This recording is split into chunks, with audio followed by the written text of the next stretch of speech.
Context.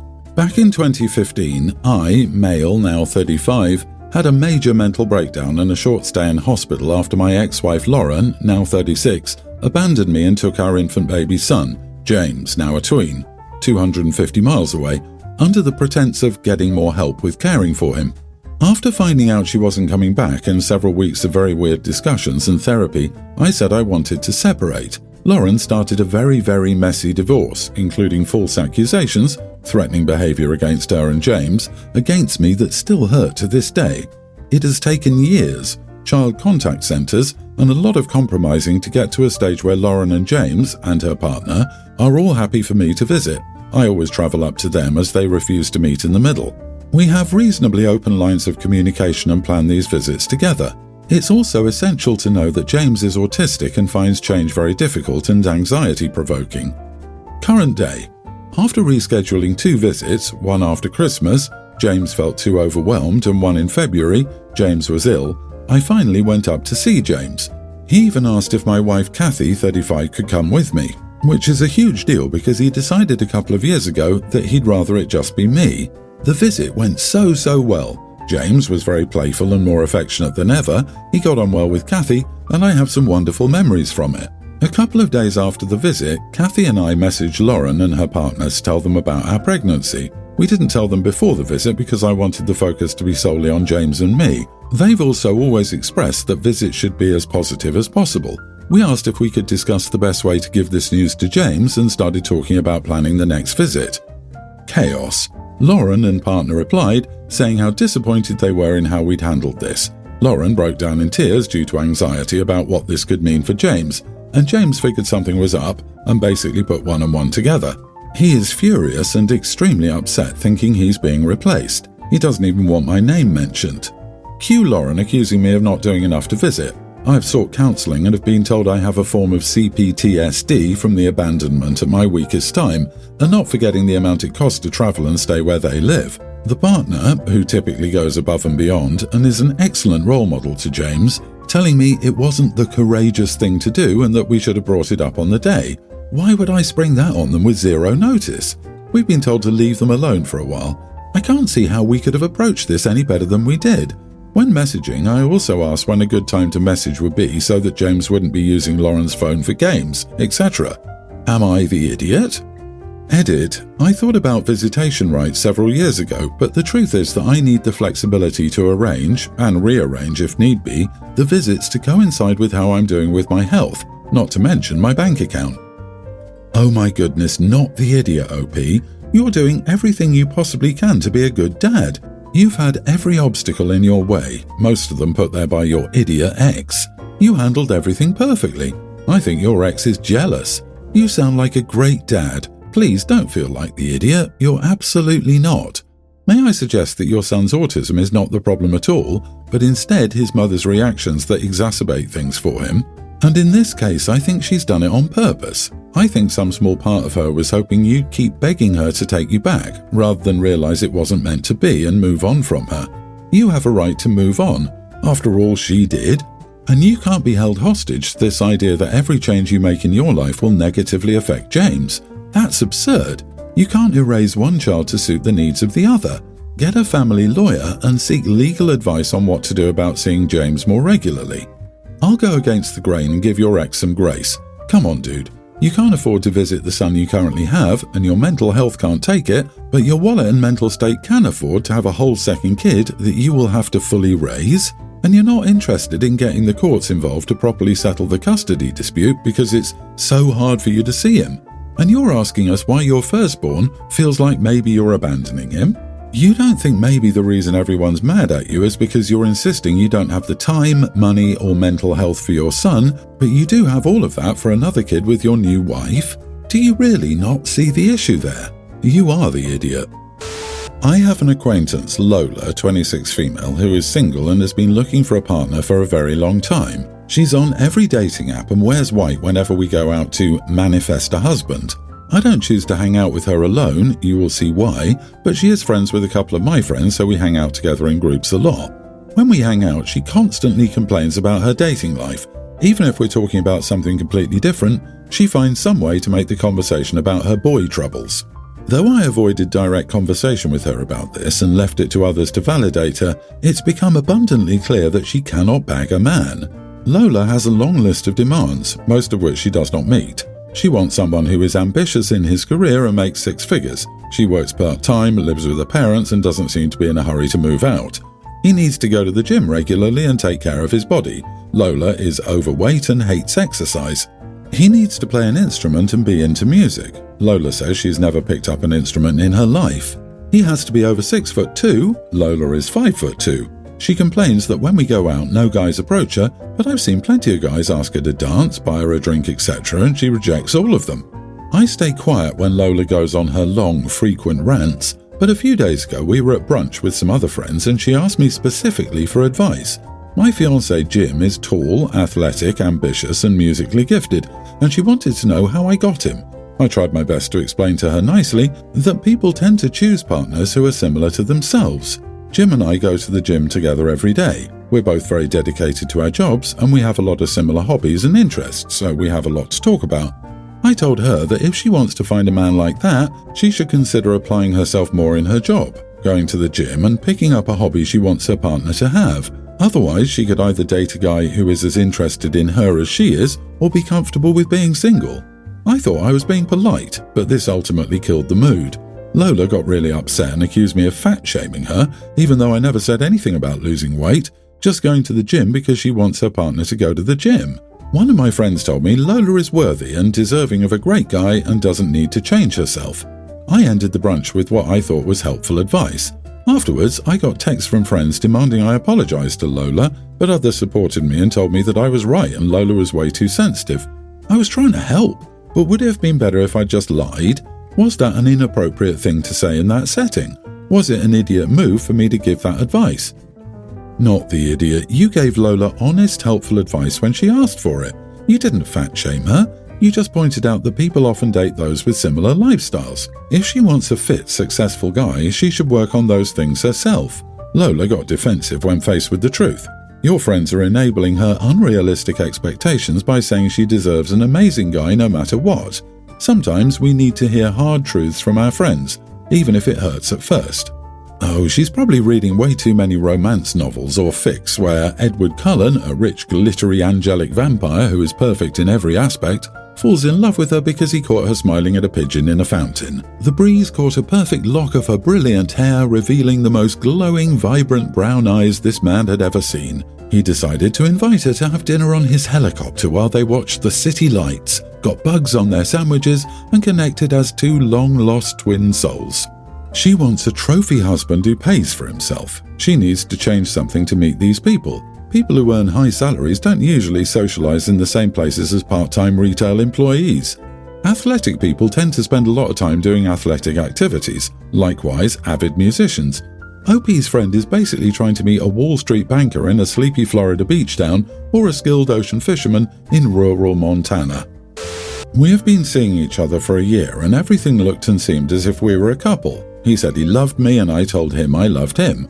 He spends every weekend with me and we've planned our first trip together, etc. Last weekend he was in bed and I made pancakes for him because his birthday was on Tuesday. He was very happy about it and joked that I was spoiling him. I said that I wanted to spoil my man. He said, "I'm not your man," with the same energy. He didn't seem awkward or embarrassed, just as calm with a smile on his stupid face. I didn't take it seriously and said, "Yeah, I know you're not my man." He was more serious now and said, "No, really, I'm not your boyfriend." I felt literally sick, but I tried to be calm and I asked what we were and he said I didn't know. Really great friends with benefits? I didn't say anything after that and he ate his pancakes in silence. Later, he asked if we would do anything and I said I was planning on cleaning and doing some paperwork. He left after an hour. I ran to the bathroom to be sick and I probably cried for a solid 2 hours. I couldn't keep anything in my stomach for the rest of the day. He texted that evening thanking me for the breakfast in bed and saying that he thought I was amazing, but I didn't answer, so he called a few times. I didn't answer. Around 10 p.m. he rang on my door. I just opened a jar and pretended I was sick with the flu and was going to bed. He offered to stay the night in case I needed help during the night and I said no. I didn't answer him on Sunday or Monday and I didn't wish him a happy birthday on Tuesday either. I've just been keeping it short texts, feigning sickness. He never brought up what he said once. Then yesterday he wrote that he missed me, that he hadn't gone this long without talking to me since we met, and that he was going mad. He asked if we could at least have dinner. I said that I was very busy. He said, "Don't you miss me?" I said that I was exhausted because I was out all night with a guy last night, so I just wanted to relax by myself this evening. He stopped answering. He showed up 15 minutes later asking me if I was lying. I wasn't. I told him that we weren't a couple, so I was free to do whatever. He said that I broke his heart and cheated on him and that I'm an idiot.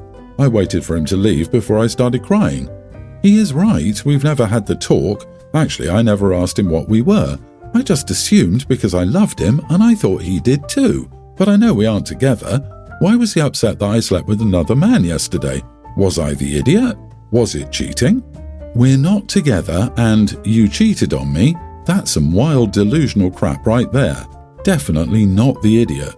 I'd say the only better route would have been to call it out as soon as he said it.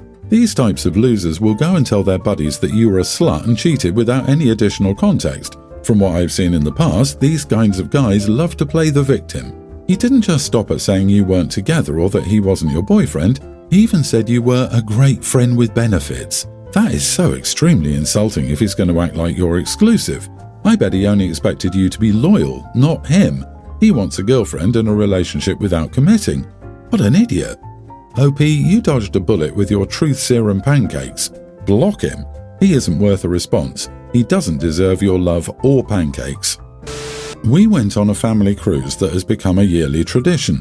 The only difference is that my son, who's 18 years old, wanted to bring his girlfriend, Morgan, this time, and we said it sounded like a great idea.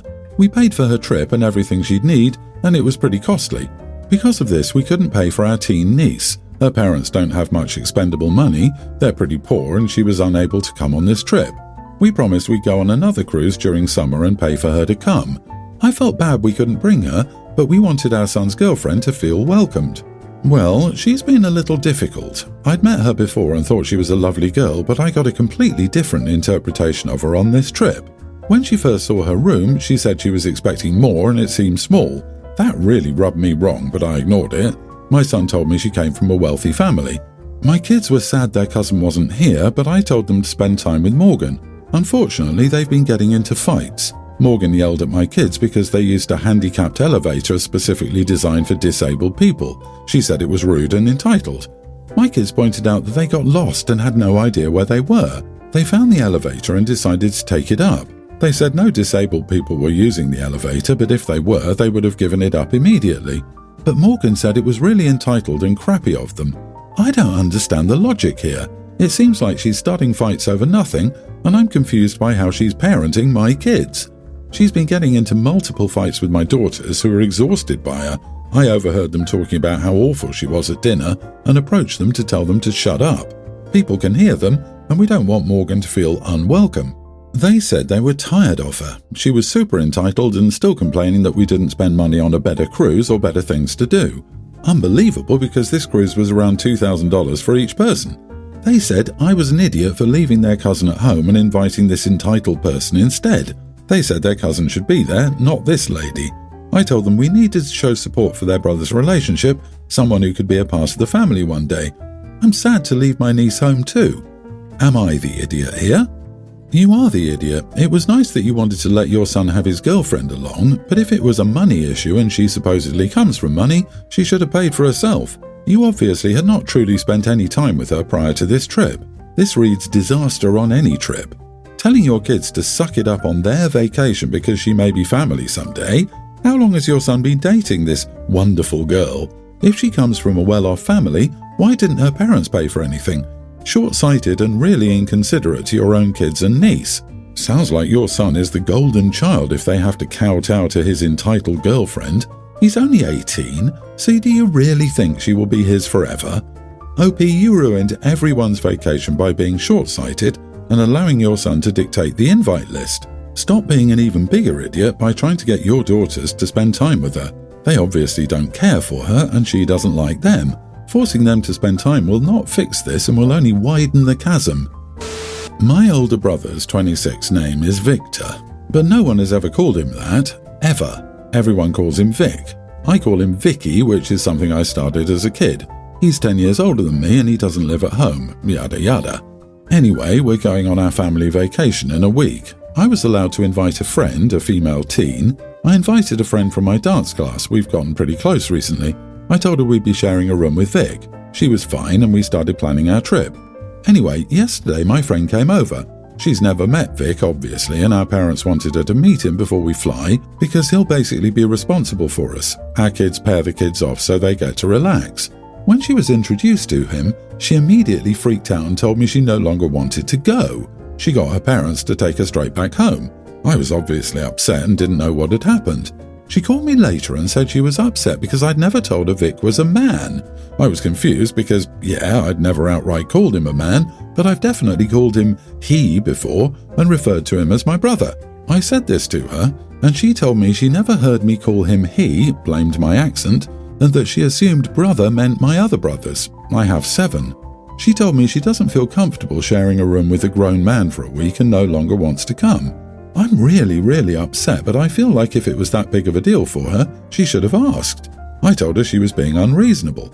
Fair enough, she shouldn't go if she's uncomfortable, but it's not my fault she didn't ask. She thinks I should have been upfront about it. My parents think I'm being mean and my brothers are divided. So, am I the idiot? You must have known that your friend believed Vicky was female, but even if not, you had an obligation to be clear with her. You're the one who withheld vital information from your friend. Why would she think of asking if Vicky was a male? You've been unclear. Is it even appropriate for your much older brother to share a room with you? There's a lot of undressing going on in the room, and it would undoubtedly make a stranger self-conscious, if not a sister. Not even considering these things makes you the idiot.